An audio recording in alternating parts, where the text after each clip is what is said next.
ಆಗಮನ, ಮೃತದೇಹ ಕಂಡು ಕಣ್ಣೀರು.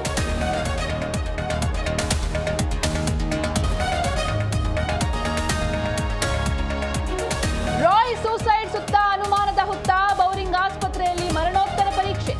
ಐಟಿ ಅಧಿಕಾರಿಗಳ ವಿರುದ್ಧ ಕೇಸ್ ಎಂದ ಸೋದರ.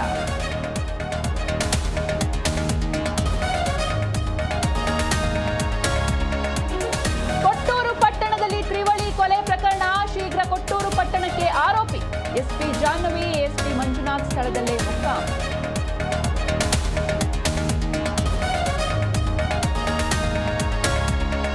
ನನ್ನ ಆಹಾರ ಪದ್ಧತಿ ಬಗ್ಗೆ ಮಾತಾಡಲ್ಲ, ನಾನ್ ವೆಜ್ ತಿಂತಾನಂದ್ರೆ ಓಕೆ, ಜಾತಿ ತಂದಿದ್ದು ಯಾಕೆ?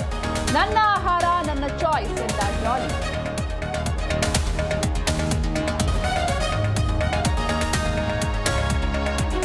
ಮಹಾರಾಷ್ಟ್ರ ರಾಜಕೀಯದಲ್ಲಿ ಮಹತ್ವದ ಬೆಳವಣಿಗೆ, ಅಜಿತ್ ಪತ್ನಿ ಸುನೇತ್ರಾ ಪವಾರ್ಗೆ ಡಿಸಿಎಂ ಪಟ್ಟ. ಬೆಳಗ್ಗೆ 11 ಗಂಟೆಗೆ ಉಪಮುಖ್ಯಮಂತ್ರಿಯಾಗಿ ಶಪಥ.